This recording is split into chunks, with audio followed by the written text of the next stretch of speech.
To say that this budget is a challenge is a $2.125 million understatement. What we're going to do tonight is to provide you with an overview of our budget, of the superintendent's proposed budget. Again, touch on enrollment growth, building capacity, and class size. A justification of the items in the operating budget. Talk a little bit about what the challenges are if we don't address those needs, list our priorities, and talk about looking forward to the out years. With that, I will turn over the first part here to Mr. Baker. Okay, I don't want to read verbatim, but what we're proposing is $47,974,568 for the operating budget, and that's also considered Fund 205 when you're looking through the budget document. It's about $3.3 million increase, or 7.5% from the current approved budget and adopted budget. And we've laid out the biggest ticket items. The salary increases are about almost $1.5 million. The new positions, and when you count them, regardless of what the position is, we count that as whether it's a full-time position or not, is about $1.8 million. The health insurance increase is about 12%, and I've been in contact with our representative at the Local Choice, which is a state anthem product, and they said they don't have any further information available yet. They're going through all their calculations to re-rate everyone, and they said 12% was still a good number to put in there as a placeholder. Non-personnel costs are about $22,000, and the reason that's low, because it would be higher, is that we plan on using fund balance and turnover possibly to help, and you may see that in another slide where that's explained a little more. This all comes to about $3.3 million. The increase in the state funding is not insignificant. It's $1,222,000, and out of that, about $450,000 is allocated for salary increases, and that was from the governor's proposal to move all teachers in the state up. So the three things, as usual, the most significant drivers are the positions. You heard about the classrooms earlier, and we're just trying to address some of that. The enrollment growth, which is driving up class sizes, and then the health insurance, which is never insignificant. And I'll remind you that in the past few years, we've had to place either an even or more than even amount back on the employees to cover the health insurance increase. As Mr. Baker mentioned, one of the big drivers for this budget and every budget we have is the growth in Fredericksburg, beginning with growth in students, which leads to the growth in the number of teachers we need. Since 2009, and we have the specific number of 2,993 students. Since 2009, we have increased our student enrollment to the number in 2018 by 19%. Those numbers in the green box in red are actual numbers.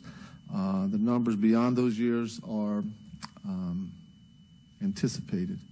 And if you look at the table to the right, those are 2018-19 actual enrollment numbers.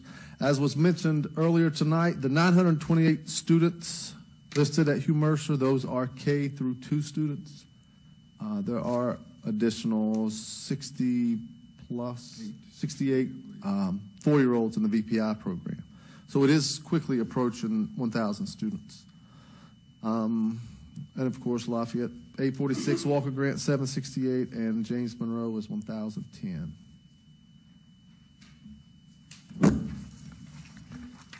Okay, on your next slide, we have a peer summary. And on the left side, we're looking at enrollment and the percentage of low income and local composite index. At one of the previous meetings we had, Dr. Melton mentioned the low income. And there are localities that don't have as low an income, but they're treated better in the local composite index. And to just remind you, not go into a lot of details, but the local composite index is a way of assessing how each locality can pay for education. And it really looks at population, adjusted gross income, sales tax, and real estate values, They compare that at a local level to the state as a whole. On the right, we have some numbers just to show the surrounding counties, Spotsylvania, Stafford. And you can see this total state funding.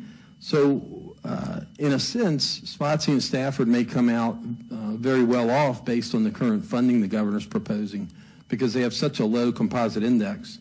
Their composite index runs 0.34 to 0.36, while ours is 0.62 right now. And we also wanted to show the funding per pupil because years ago when I first came here, you could plan on about $2,500 a student, but the funding has gone up by the state. We're at about $4,700 a student when you consider all sources of revenue from the state, whereas Spotsy and Stafford actually pick up quite a few more dollars per student, and that's all geared towards that composite index and how well it treats or looks at your locality to determine your ability to pay for education. Thank you. The next slide shows some significant areas where growth is affecting our teaching and learning. For instance, if you look at James Monroe, we have 75 sections that have 26 students or more. 28 sections have 30 students or more. 7 teachers are teaching over the recommended capacity that 2 of our teachers spoke about this evening. And we have 10 teachers that are teaching at least 1 additional class. When this happens, when a teacher is teaching 1 additional class, yes, they are compensated, but their planning period is gone. So it is a recipe for burnout for sure. And at Walker Grant, some of the same. We have 60 sections that have 26 students or more on the roster. 21 of those sections have 30 or more. 8 teachers are teaching more than their recommended student load, and we have 3 teachers teaching an additional class there. Looking to the right, these are projected ratios for next year based on actual students we have this year. Now, kindergarten, of course, is a guesstimate. We're basing that on 300 students. Our students this year, I think we're at 351, so the 300 we're projecting could very well be much higher than that. And you see the rest of those ratios. The one that sticks out that will have to be addressed is the first grade at 23-1. If you remember, we receive a classroom reduction grant that says we have to have 22 students or less in each individual classroom. So that's something we will have to address. And that's a ratio. So 23-1 means each class, and I think this year, Ms. Tankersley, you have 15 first grade classes? So each one of those classes will be averaging 1 over with the numbers that we have currently.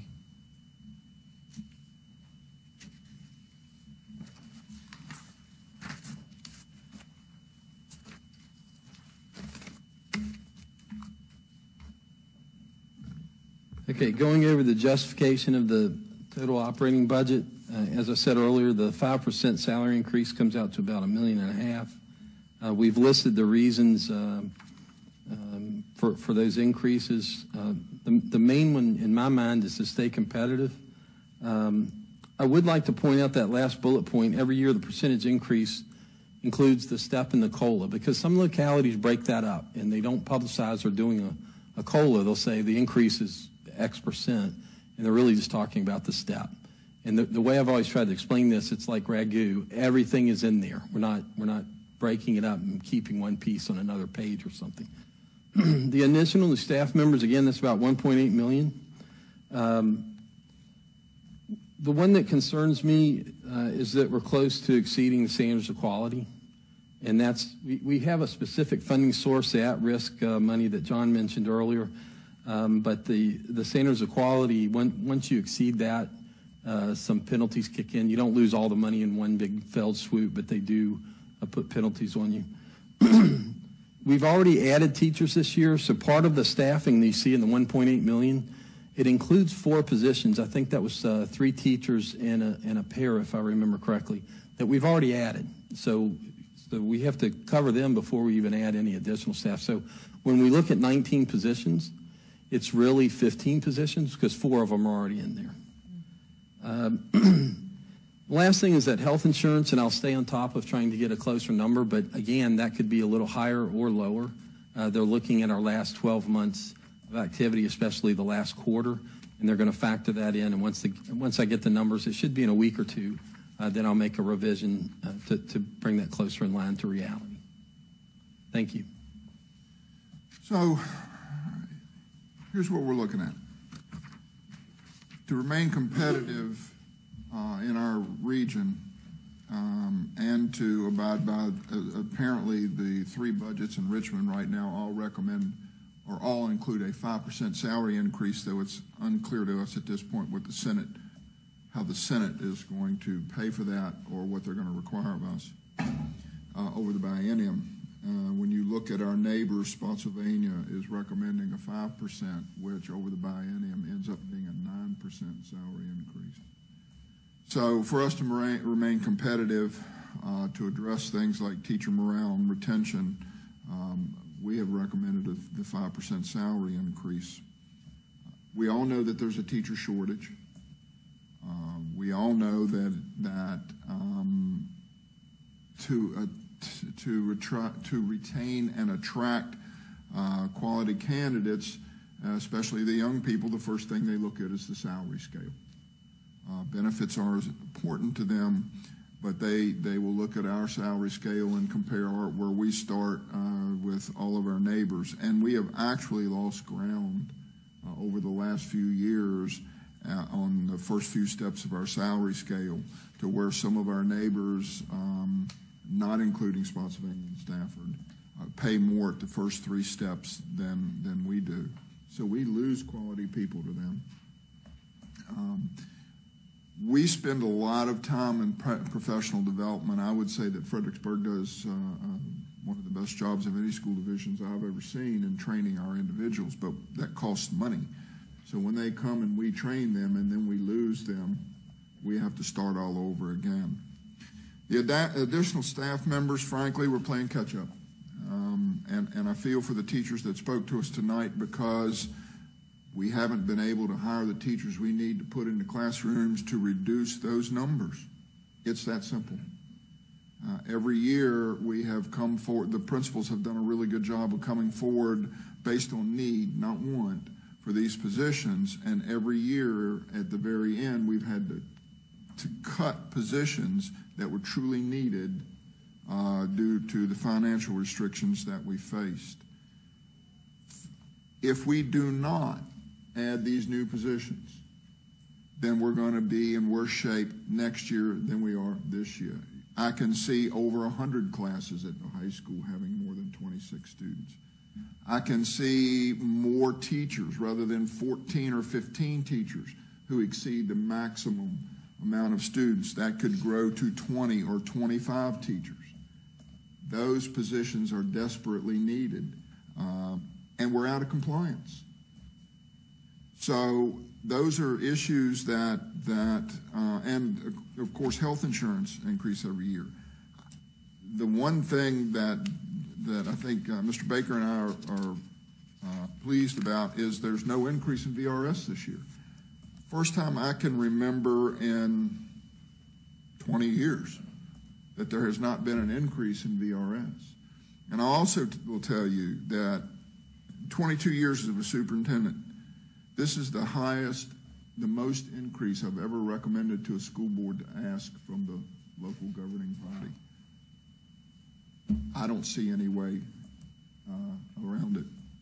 I think that if we don't ask, I think that if people don't understand the challenges we have, I think not only are we not going to be able to attract people and retain them, I think that our classrooms will be very, very large. And I feel that with large classrooms come other issues. Some of the issues, a big issue obviously would be instruction. A teacher that has 30 kids in the classroom can't pay the individual attention to the needs of one that has 18 in the classroom. So I think all of these things come to our priorities. I think the 5% increase for all staff, if we're going to get the state money, we've got to do that.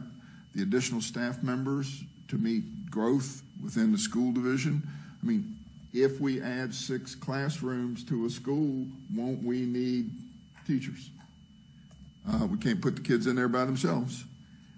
Health insurance, everybody sees health insurance increases every year, and we will continue to see that. We also are looking at trying to get a good projection of kindergarten students using the live birth rate in the 22401 zip code for the next 5 years. Beyond that, it's not worth anything. So that we can better project kindergarten. We don't know that whether kindergarten this year at 351 was an anomaly or if it's a trend. It's too early to tell. So looking forward, well, you also know that there are 3 budgets. Like I said, there are 3 budgets in Richmond right now. We don't know which one we're going to end up with or what kind of consensus that they'll reach. So we don't know what they're going to do in Richmond. You remember that I was asked the question, what do we need from the city in future years? Well, to play catch-up, at that point I said $1 million a year. To play catch-up, it's going to be higher. This year it's 2.1. How much will the CIP impact future operating budgets? Well, it's obviously as we expand these buildings because we're growing, we're going to need more staff. Will we continue to experience the growth? We've all seen the projections. It does look like that we're going to continue on an upward trend. However, every 2 years, we will conduct another projection to see where we're going and where we'll see the bubbles coming through. A big question is, will we be able to remain competitive with salaries and benefits? What can we do to collaborate with our neighbors in terms of regional programs, shared career and technical education programs? And finally, the city manager and I have talked and will continue to talk about what are some services that we can share with the city that will save us both some money. So, members of the school board, if there are any questions, that is what we have for you tonight. Are there any questions? There's a lot to take in, a lot to consider. Anyone have any questions? If we end up having to put some of the health insurance costs back on our employees, then what does the actual raise look like? You know, that depends on the tier they're on and what their salary is. But if you remember a couple of years back when we had to push part of the cost onto them, they're paying a low percentage of the cost for some of the plans. So if you push more than 12% back on them, it's like a very long seesaw and the fulcrum is at one end. So a small increase or decrease to us will mean a huge increase to some of them. And we ran the numbers before. Dr. Melton did a slide on that, and they were pretty alarming, some of them. So, the people that aren't able to just wing it, they're making enough money to cover $2,000-$3,000 a year. That's a huge problem for them. And if they're in a position to drive 10 or 15 or 20 minutes more, I think that's going to be an issue. Right now, what we've planned in the budget is if there is a 12% increase, the school board share would increase by 12%, but so would the employee share by 12%. So we're not passing the entire increase on to them. We're passing, each would pick up a 12% increase. The staff as well as the school board. Mm-hmm. And we're not looking at any other policies or comparisons. We do look at other policies and compare them. 12% is a high increase. One of the things you're going to have to decide if you go to another policy is not only the network, but the benefits, whether you have the same level of benefits or not.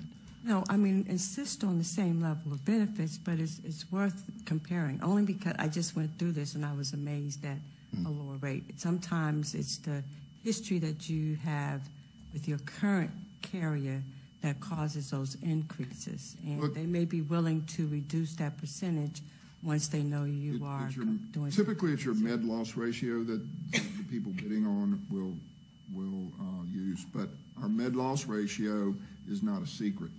Right. So if Cigna or Aetna or whoever bids, they're going to know what our med loss ratio is. And in my experience in doing this for a long time, is somebody's going to come in and offer you a premium that's not as high. But in the second year, they jack it up by about 20% based on the med loss ratio.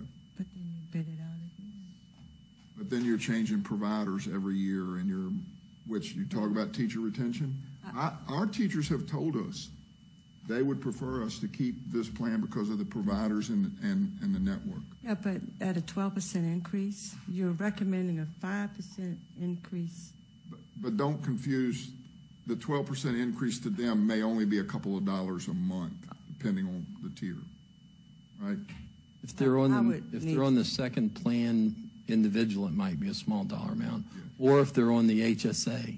Okay, so we're talking savings. Small dollar amount for the majority, then it's immaterial. What we're showing you is our increase. I understand, Yeah, but okay. we don't know we don't know the impact on staff because we don't know what their medical situations are.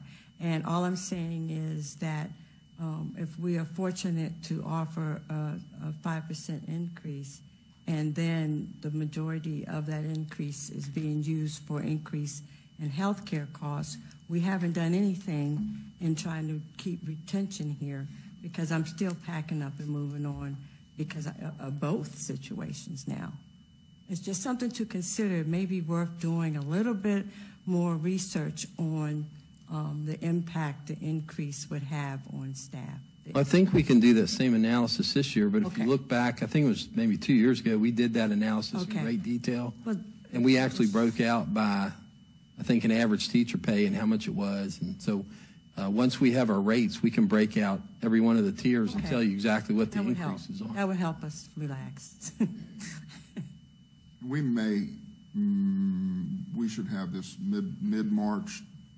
Yeah, I really expect, because, we're putting as much pressure as we can. We have an outside broker that also looks at other plans and tries to find the better price for us if possible. So I'm expecting in 1 to 2 weeks we're going to have our numbers from the TLC. And I'm not saying to go with lower benefits. Keep the same benefits, but at least give us some thought that you've looked at it and this is the best we can do. I have a question. I want to check my understanding. So you mentioned that there's 10 teachers at JM and I think 3 at Walker Grant that are teaching additional classes. So that, just for clarification, because of some of what we heard tonight, those are teachers that are getting additional percentage of their salary because they've taken on additional sections and lost their planning period and so forth. That's correct. Is it accurate to say that, I'm sure it's not all of them, but that those teachers also could likely be teaching classes that they weren't already teaching? So those extra classes could be, it may be in the same discipline, but it could be, like, for example, if it's math, they could be teaching a different Another way they put it is it adds an additional prep most of the time. Exactly. Yes. Okay. That is All right. correct. And which is often very different than just adding, 5 to 10 additional students to classes you're already teaching. Completely different. Okay. Okay. Also, though, on that same, I was just, if we have 13 teachers who are teaching an additional section, and we have 14 teachers who are teaching over the DOE recommendations, we are understaffed. Exactly. I mean, significantly understaffed. I mean, if you add those, that's not, But those two different categories have potentially different impacts to the budget, but Yes. both Right. are critical indicators, right? Right.